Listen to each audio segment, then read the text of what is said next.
Welcome to the European Parliamentary Research Service podcast on rewilding to save Europe's nature.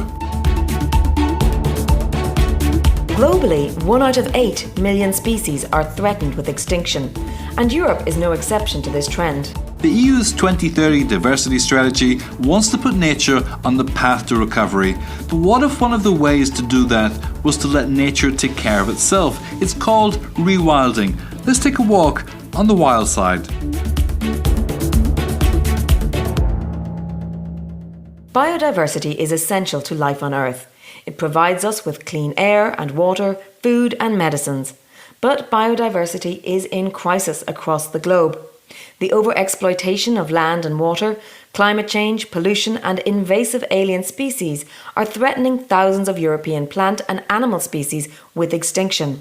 Only 23% of species and 16% of habitats listed under the EU nature directives are in good health. So what is Europe doing about it? The EU Biodiversity Strategy for 2030, presented by the Commission in May 2020, acknowledges the urgency and defines concrete steps to halt biodiversity loss, including transforming at least 30% of Europe's land and seas into Natura 2000 protected areas and returning at least 10% of agricultural land back to nature. Currently, the Natura 2000 network covers only 18% of EU land and 6% of its seas, but not all the areas are effectively protected, as many are privately owned and therefore difficult to monitor.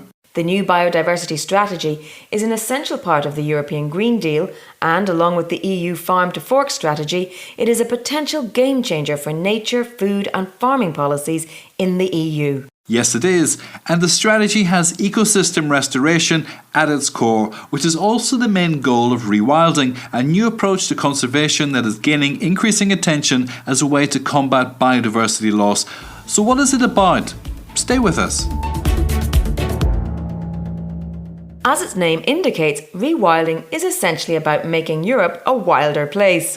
How? By allowing natural processes to follow their own course, shaping land and sea, repairing damaged ecosystems, and allowing integral species to flourish again and re-establish a natural balance that we've lost. European species key to restoring this balance are, for example, large carnivores such as the brown bear, the grey wolf, birds of prey, and large grazing animals that promote plant diversity, such as the European bison. At the moment, there are over 60 active rewilding initiatives underway across Europe, from restoring the natural processes of the Oder River Delta in Poland to the return of bison in the Carpathian Mountains of Romania. But bringing wolves, bears and beavers back to Europe raises concerns about human safety and risks bringing back old conflicts between people, especially farmers, and wild animals. So some thinking is necessary here. Another question we should be asking ourselves is, how much do we want nature to take care of itself? And can we be sure that people will agree with nature taking care of itself? Or will they object to nature's harshness? The consequences of such programs will have to be thought out.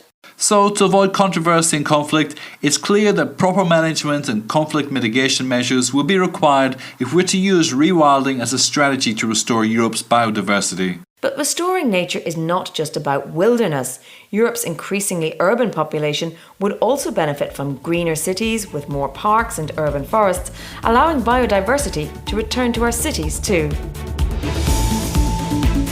You're listening to the European Parliamentary Research Service podcasts.